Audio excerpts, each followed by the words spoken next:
Welcome, everybody. I'm Dinah Liversidge.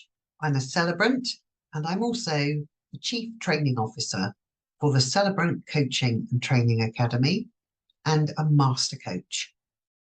So you've been wondering whether becoming an independent celebrant could be right for you. I'm going to talk you through some information that I hope will help you to decide whether that's the case.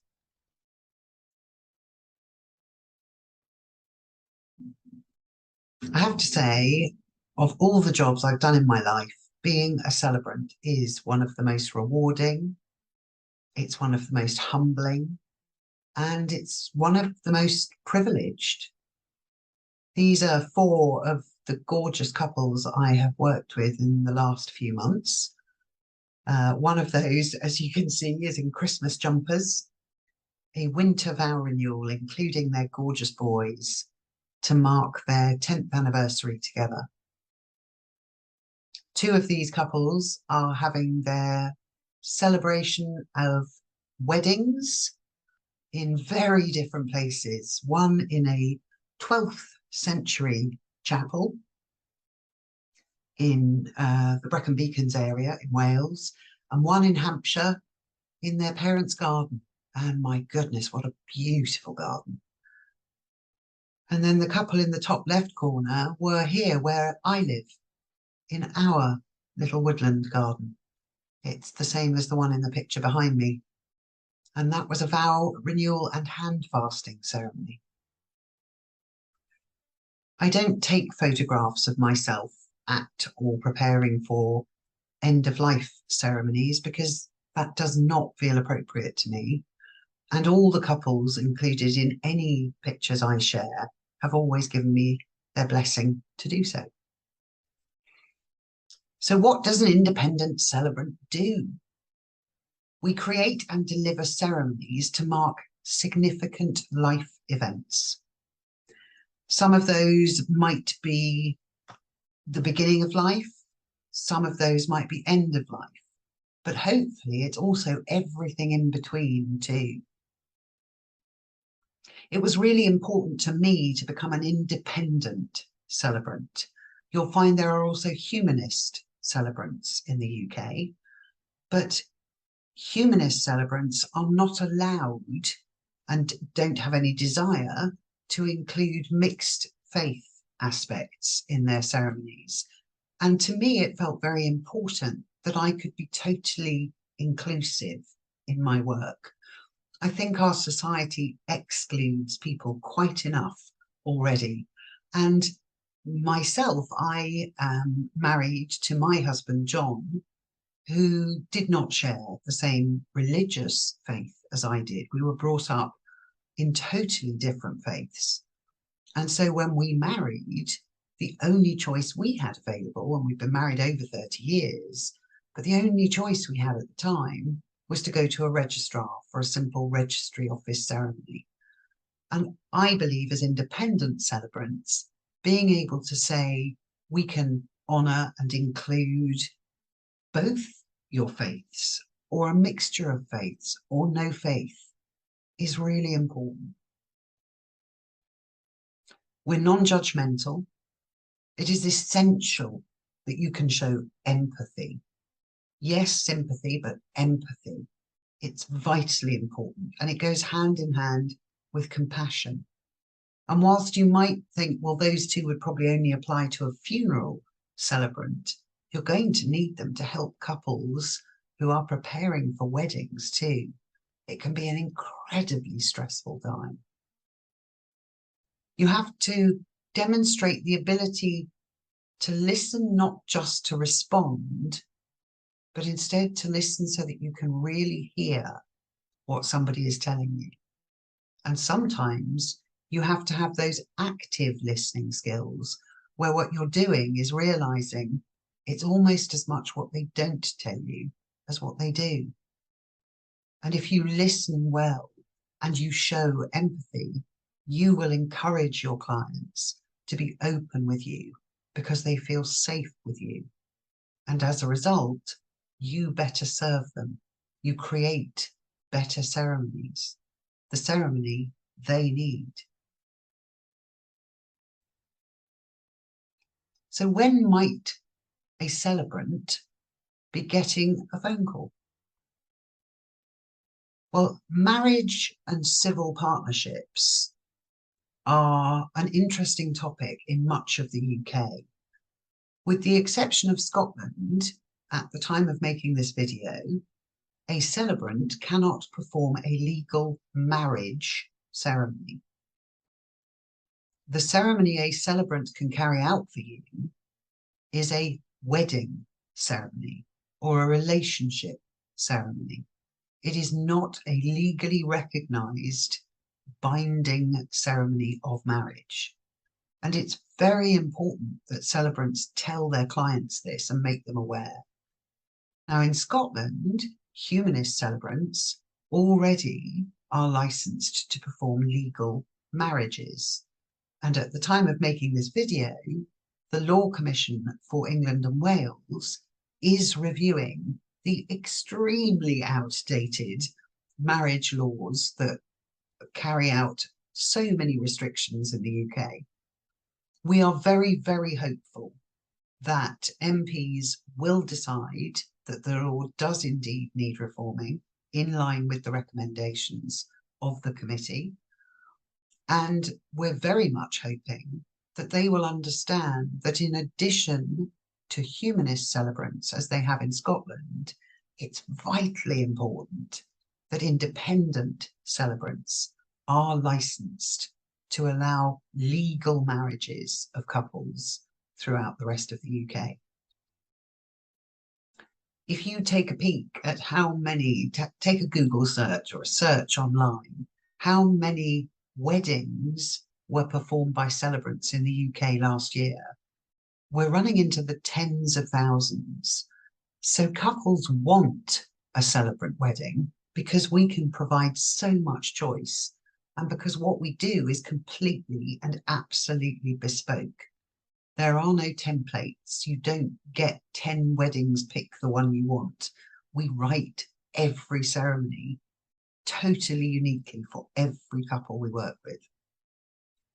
So when else might a celebrant be called apart from weddings? Well, one of the most significant times is at the end of someone's life, the passing of a loved one, or perhaps the memorial to honour 5 years since they died. Or sadly, at the moment, I'm being asked to carry out a lot of ceremonies for those who lost their lives during COVID, which meant that a proper funeral or life celebration couldn't take place at that time. We are asked to help with significant anniversaries for relationships. And this isn't just a wedding anniversary. It can be the anniversary of when they met, the anniversary of their first home together. There are couples who will find lots of lovely reasons to celebrate their relationship. And there's no better way to do that than with a celebrant. Recovery after illness or a challenge is one of the most wonderful reasons to be asked to carry out a ceremony for a couple. You're being taken really deeply into their personal story. They're sharing something very, very confidential and significant with you. Maybe one of them strayed and it almost broke their relationship, but they've worked hard, they've had help, and now they want to start a new chapter and say, we're moving on stronger than ever before. And to let you into that and ask you to help them write the next page, take that step, is a huge thing. I was recently very lucky to work with a couple where one of them has survived cancer.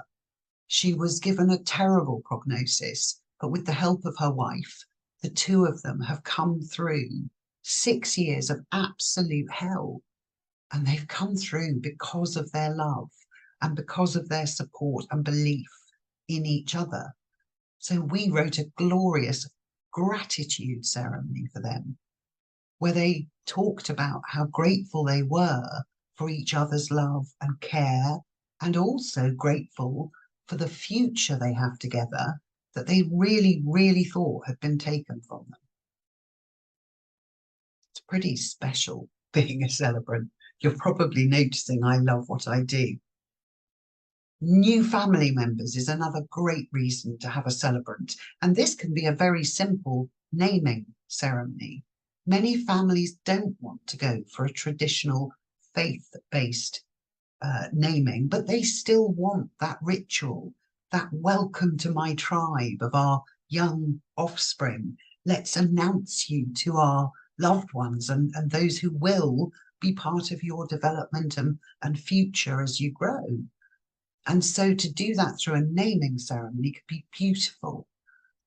But you know, this can be just as beautiful when two families come together. Maybe you're marrying a couple, or a couple have married for the second time.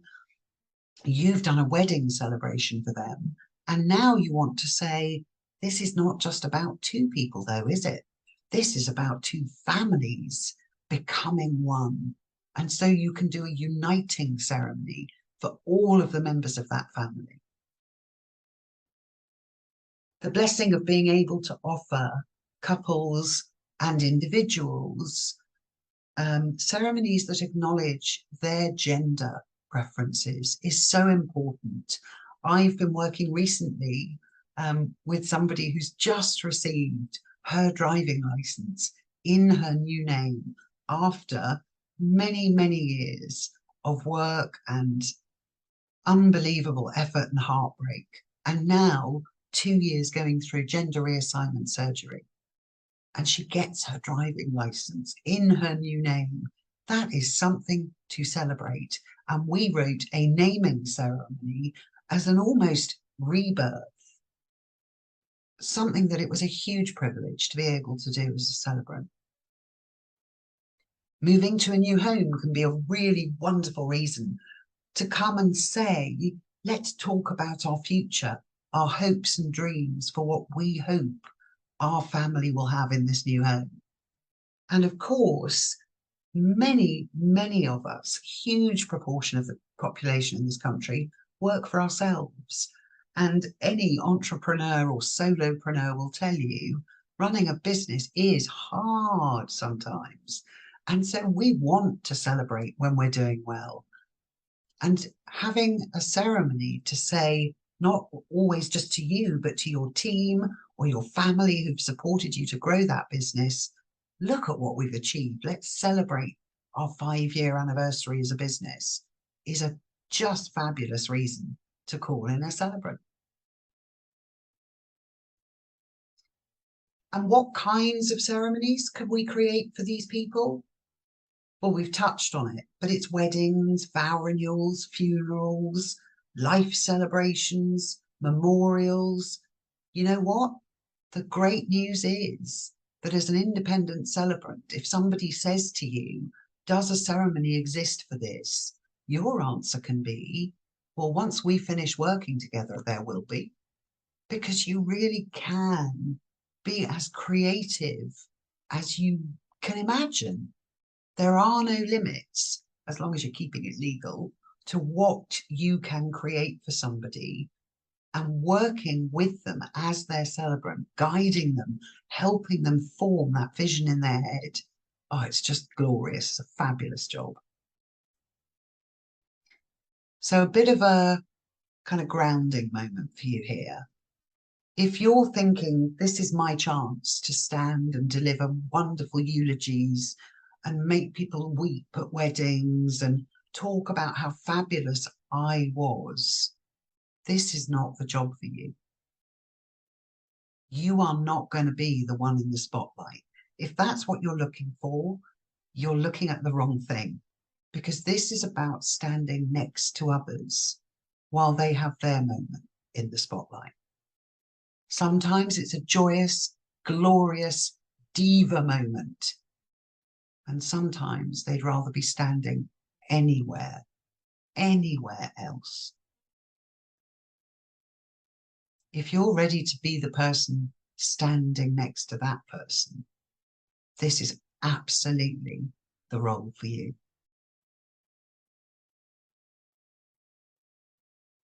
So what are the real key skills and qualities that you need to bring to this role. Now, the good news is you can learn most of these things. You can't learn all of them, but you can learn most of them. So don't think, well, I haven't got that, so I'm out. Listening, gosh, everybody can probably tell I can talk. But I would say that as a celebrant, I spend 80% of my time listening.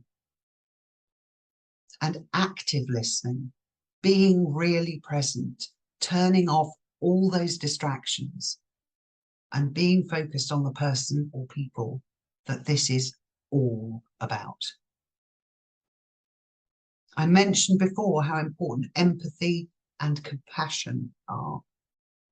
Being able to show to another human that we're there for them, that we're listening and we hear and see their pain or their joy is incredibly important in this role. That human connection will allow you to be the celebrant they need you to be. You have to have a real love of supporting other people. If you ever find yourself thinking, oh, I'm always putting everybody else first, this might not be the role for you. You have to love doing that. You have to be that person during a challenge or a crisis who can still be confident. Now, you may not be feeling it on the inside. You know that analogy of a duck or a swan on the water looking elegant and calm whilst underneath their legs are kicking like crazy? You need to be that person who, no matter what is happening, can still be professional, can still say, I've got you, don't worry. And a lot of that will come as you build your confidence through your training.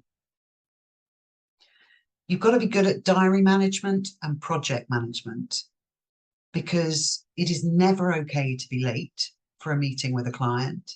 And there is never, ever going to be a good enough excuse to miss somebody's ceremony. And there's also a lot of steps to take on that process. You don't meet someone and write their ceremony. You meet someone and take 101 steps before you write that ceremony. And knowing that those steps are in your diary and ready to act on will make you a better celebrant. And that's integral to my training. I was an international event manager for 14 years, and the size of events I was managing far surpassed any wedding or life celebration I have ever been asked to do since. So I'm confident that I can manage in a situation from that experience, and I'll share as much of what I learned from that as I can with you as part of the training. You've got to enjoy speaking in public. If you're coming into this role thinking, I'll just have to get over my fear of public speaking, I would encourage you to deal with that first. Now, that's a big thing to say. If you're not ready to speak in public, this is not your time to step into this role. But I believe that because, a bit like it not being you in the spotlight, this can never, ever be about you getting your confidence at this event. You have to be in that place already. Now, it may be that means you go and you work with a speaker coach hand in hand whilst you're training. But you cannot ever deliver a ceremony for someone hoping that you're up to it. I hope that's really clear, that I'm not coming from a place of you can't learn or improve. I think I get better every time I speak. But I would never risk disappointing somebody because I wasn't ready to speak in public. So please consider that. You've got to be an avid reader, because being an avid reader will make you a better writer. And if you believe in writer's block, you need to take the block, take it outside and cut it into little pieces. Because when you are asked to write a ceremony for somebody tomorrow, you can't say, I'm sorry, I'm not really in the zone today. So when you become a celebrant, you also become a writer. And you need to network, and that's people to people, not cables or internets. It's people to people, probably in your community. So if you're still interested and actually you're beginning to think this really does sound like something I'd like to do, then let me tell you about the options we have on offer at the Celebrant Coaching and Training Academy. You can take our training one of three ways. You can take it as a pre-recorded set of 6 sessions, and I will give you feedback on the assignments between each session. This means you can take it at your own pace, and you have up to a year to complete the training. You can take it one-to-one with me. We will work together over 6 weeks to cover each topic. So 6 weeks to cover funerals and life celebrations, and 6 weeks to cover weddings and vow renewals and naming ceremonies. You can choose to take both sets of 6-week training or just one, and we'll work together at the same time on the same day each week on Zoom. Those sessions will all be recorded and you'll have those copies to keep forever. Additionally, you'll get my feedback, my support between sessions, and of course, I'll mark all your assignments. The third option is to actually come and work with me direct one-to-one. And we can do that over the 6 weeks so that you come once a week, or we can do it over a shortened or even extended period, depending on what works around your schedule. Either way, that'll be here in my home office, and if the weather in Wales is kind, we can even sit out in the woods. Whichever option feels right for you, you'll put in around 30 hours to complete the training, and that includes the time we will spend together if we're taking the lessons together, or it includes watching the pre-recorded sessions. So a total of around 30 hours. Now, what you do need to know as well, if we're working one-to-one, either on Zoom or in person, is that when you get your first ceremony, I'll be there to support you in the background, whether that's just to have a chat or whether you want to send me details of what you're thinking of putting in the ceremony, perhaps asking my help to find the right reading or poem, or even just to go over something we covered in training that you feel a little bit anxious about. Whatever it is, I want to be here to support you through that experience. You also need to know that I have a really simple money-back guarantee. Whatever way you choose to take your training with us, once it is completed, if you don't believe that you had more value than you paid for, I'll refund you in full. So the next step, well, it would be great to have a conversation. You need to see if you think I am the right person to help you start down this path, and I need to see if I think I'm the right teacher for you. In this last slide, there is a link to book an informed decision session straight into my calendar. I do ask for a small fee of £30 for this session, but if we start working together, I will take that off your deposit to hold your place. I really hope we'll be speaking soon, and don't hesitate to get in touch if you have any questions about this video. Bye for now.